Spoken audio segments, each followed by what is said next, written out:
to answer the question whether ODM survives after Baba's death, you need to understand ODM and understand Baba. But before I speak of that, allow me just to respond to three things.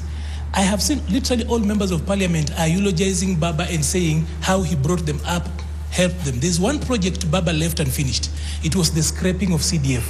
If there's anything members of parliament need to do, now that they are eulogizing Baba, is to do away with that particular thing called NGCDF. There is no reply, Salasia. Now, we'll come back to Salasia. Secondly, to respond to that, I heard Mheshimiwa Jared Okello speak about the 72 hours Baba had given, and that he was very grateful for the state and the support they gave him. I am a little bit sad because probably as much as Mheshimiwa Jared speaks of having been close to Baba, he probably did not know Baba properly or did not appreciate what Baba was. You know, Baba taught us about the people. We the people. The preamble in the Constitution is not just a poem. It's the summary for the whole Constitution. So, as much as Baba said about his will spoke about 72 hours, what these guys did not know is that Baba also knew that there is the people's 72 hours. So, as in, Baba hadn't consulted us, because even Baba in his own lifetime never attended a funeral like his. If he was alive, he would have understood the challenges we had. So there's the people's 72 hours. And even if the state had not given Baba a state send-off, we would still have given him the people's state send-off, because we are the sovereign. Even if they had refused to give him military honors, we will still have given him the people's military honors, including the CGH that he was given. As in, Baba was not accorded the respect he was given as a favor. Baba earned it because he embodied the second liberation. None of us feels like Baba alifanyiwa a favor. So when you want to thank the government, there's the people's 72 hours, there's the people's state burial, everything. He was the people's president. So a little bit I feel sad that as much as Mheshimiwa Jared is sad, he probably is very sad and forgot who Baba really was. Then finally, before I get to saying what, looking at ODM, let me just speak about ODM directly. You know, when you look at ODM, if it will survive or not, you need to understand what ODM was. ODM had three pillars. The first pillar was for the ideologues, the people who believe in ideology, the strong social democrats, the center of the left that Raila represented, the very spirit that gave us the second liberation, the ideologues, Baba himself, the Sifunas of this world, the Orengos, the Anyangnyong and others. That is one pillar of ODM. Then there was the pillar of the people who brought in money, the Cash Money Brothers and others, the resource arm. That was the second arm for ODM. It's important for a movement to actually have support for resources. There are guys who are in ODM courtesy of one thing, that they had resources. Then there's the third arm in ODM. That third arm, I call it the arm of violence, the arm of enforcement, the arm of the masses. Now, these three pillars are essential, but they are not sufficient in and of themselves, because they needed the overarching umbrella of Raila Odinga, the person of Raila Odinga, who made these three ingredients make a party. Why do I say that? Because ODM, outside of KANU, there is no other party that was, I'm talking about KANU of old. The present day KANU is just a CBO. So, because ODM has attempted to do, I'm a party leader, it's a new party that we are building, and I desire to build a party that looks like ODM, because ODM has actually done elections. It will go to the grassroots. Long time ago, when I was sick and probably mad, I was a member of UDA. And we tried to do elections in that party. And that is how that party died, including chasing of their number 2. So I know, because I've been a member of ODM and other organizations when I'm not so well. And I know when I speak about what ODM is. So once you understand what ODM is, then you realize this. Then you also have to understand who Baba is. Baba is much bigger than ODM, way far. ODM is just one of Baba's legacies. But technically, ODM was a tick on Baba. ODM was a parasite that found life and relevance from siphoning blood from Baba.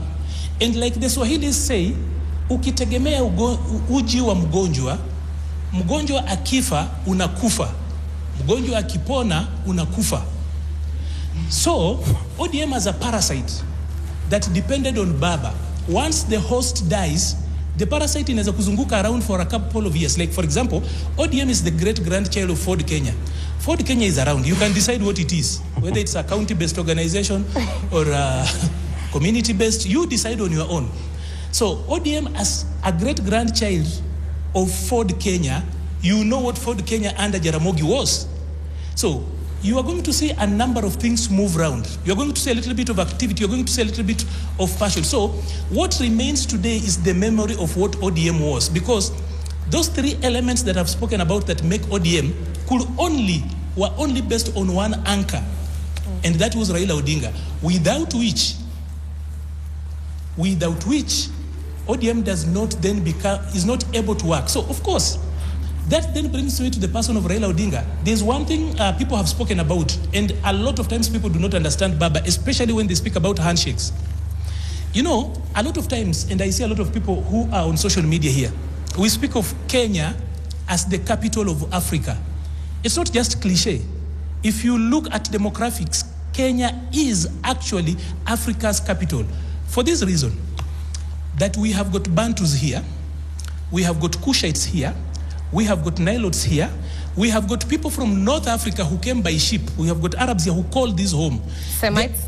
There is no other country in Africa that has got, and I'm talking about not special cases like South Africa and Liberia, I'm talking about original African countries. There is no other African country that has got as many African ethnicities gathering in one nation as Kenya. It's only second to Uganda. So one thing that Baba mastered was something that we call consensus building as a skill in leadership. Consensus building here, you're talking about collaborative problem solving skills. Because when you bring together all these people in nationalities and you cannot have a majority, people will have to collaborate and work. And that is the ingredient Baba brought in. Today you might not find so many people in ODM who are able to do that. So now, having understood all that, now you can come to the question, will ODM survive going forward? ODM died on the morning Baba died. What you have now are memories, echoes, shadows. Kanu is about 62, 65 years old. We still have got Kanu moving around. Nowadays, you look at that cockerel, it looks like it's featherless. Even KFC is much stronger than Kanu's cock. You can see Ford Kenya is still around, moving around. Some other older parties like Safina, for example. We have got about 103 political parties that are fully registered and about 140 others that are in the process of being registered. You do not know so many parties. So, technically, ODM, the party that Baba had founded, is not there. So, at the moment, it will find a new host, and that new host is William Ruto. Ndio hiyo parasite inaenda kukunywa damu hapo kidogo ikisurvive in the meantime. But in the long term, there is no ODM. So, short term, you are going to see a little bit of movement and activity. Kupe ikitoka kwa ngombe wakati ule ngombe imekufa, hiyo kupe inaweza tembea hata wiki mzima bado. And wiki politically could be up to 2027.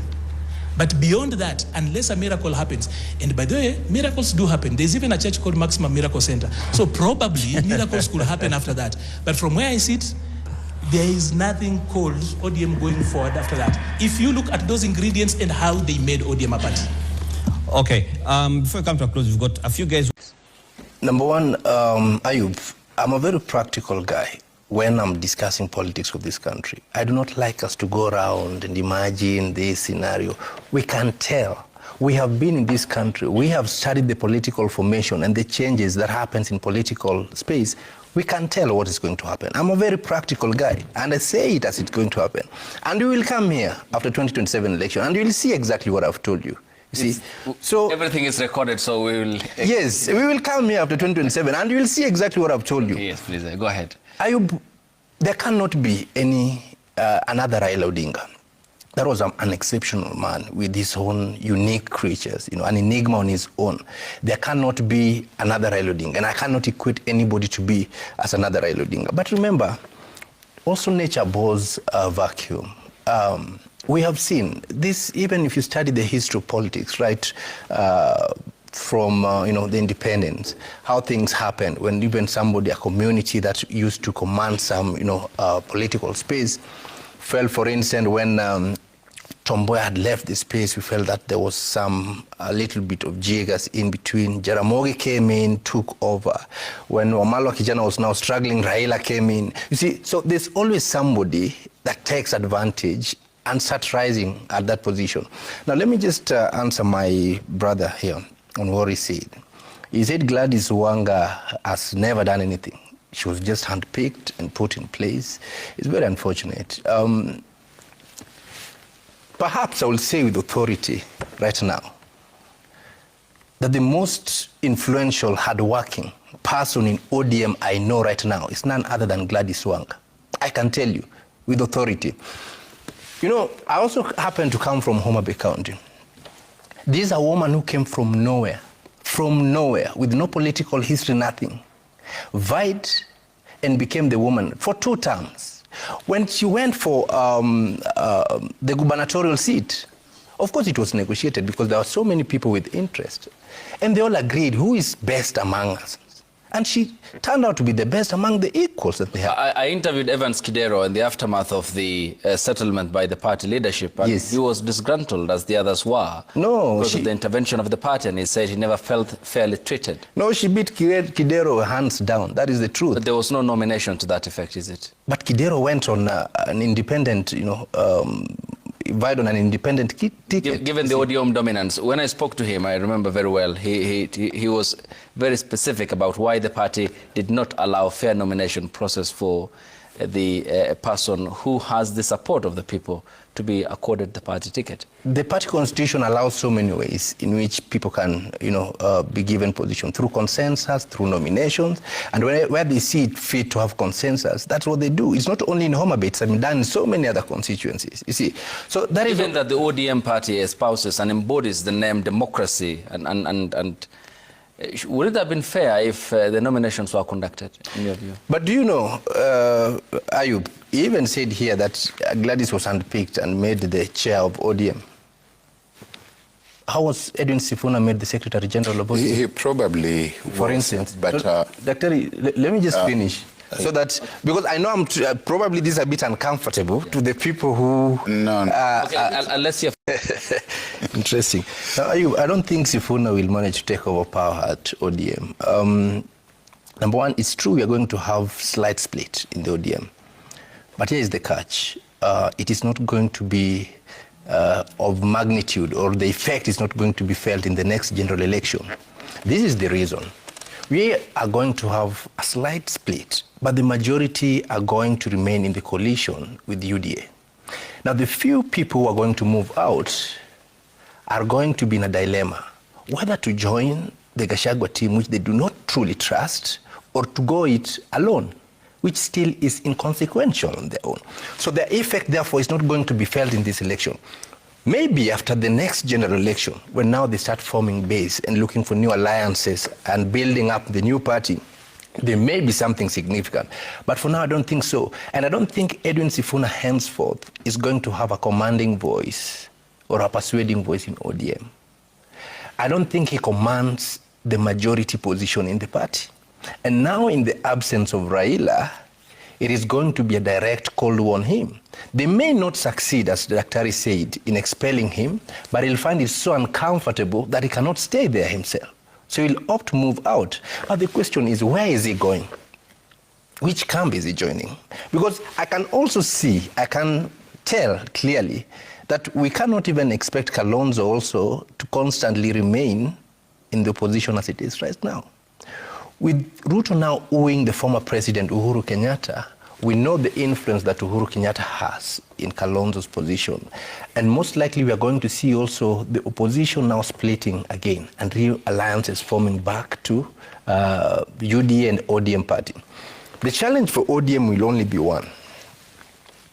They may choose to be a useless party, or they may choose to be a strong party to negotiate.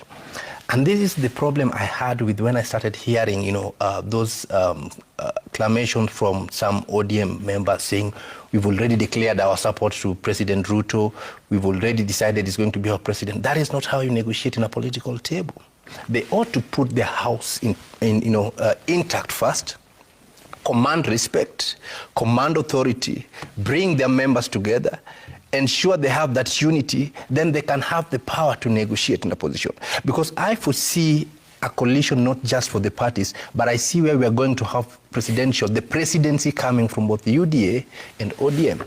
And this is what likely Ruto is going to do, because looking at the political landscape, how it has happened, we do not expect William Ruto to have a running mate from the mountain in 2027. That will be a tall order. That is the truth as things are going and formations are happening. But what is he going to ride again now? The idea of the youth and the hustler did not work. This time round, he may now go with the idea of women. Okay. And we see where we're now going to have the presidency as the president coming from UDA being the President Ruto, and we're going to have a running mate from ODM and a female candidate. And who is likely to be that position? None other than Gladys Wanga. So we're already seeing a formation of two different people who are in command of their own parties at this position. And that is why it is now clear for ODM that they have to put their house in order to have that bargaining power before they... You know, what disturbs me is that I think we have fixed our minds to clearly bring out Edwin Sifuna or specific people as the hope of ODM, as the people who are going to be the big change or champion. That is not true. We cannot be here saying that there was no democracy in ODM. If Raila says left is left, because it's about Gladys Wanga. And here, Raila says we are in broad-based government. We have a 10-point agenda. We are working something in this. And Sifuna comes and says, I'm not part of that. I do not want to be associated with that. And he's still in ODM. And Raila does not find that to be some... So what type of democracy do we want to talk about if that is not democracy? If that is not democracy, if seeing Edwin Sifuna disagreeing with Raila's position in the party and still remain the Secretary General, it's not democracy. Let us not forget, the most powerful Secretary General ODM has ever had in its history was none other than Ababu Namwamba, the man who swore himself with the name of Raila Amolo Odinga in Parliament. And Ababu felt that now he has the numbers. People listen to him. He's a man of the people. And he thought he could do it on his own. When he left the party, what happened to Ababu Namwamba? You see, people like Edwin Sifuna are relevant only when they're fighting within the party. They remain so relevant and they remain the darling of the people when they're fighting within the party. But when they walk outside the party, that people associate themselves with, Nelson Harvey here said that ODM probably is one of the strongest political parties going by the duration it has been in existence. You see, when they walk out of that political party outside on their own, how much can they pull? What type of crowd can they pull? You see, and this is the position we are saying. I am saying a very clear, practical things in the political arena. ODM is going to put the house in order. It is not by coincidence that Gladys Wanga was made a chair of the ODM. I mean, anybody could have been made a chair of ODM. Anybody. It is not by coincidence she was made the chair of ODM. And once they put the house in order, and they decide that this is the way they want to go, and I told you there might be slight, disagreements with him, but they're going to be inconsequential in the next general election. And ODM is going to decide who is going to carry their flag in coalition with other government. And that is why I'm telling you, I do not see anybody other than Gladys Wanga leading that formation. I get your point, but they're also somewhere inviting the president to be the flag bearer. He can't come back to ODM. He can't come back to ODM. But there are some who want. The president cannot come back to ODM. Okay, he will not. His pride to leave his political party to go back to ODM will not be proper. But he's going to form an alliance with ODM. That is. But there are some who want him to be part of the ODM party. Yes, but I know he cannot go back. So that therefore kicks off your political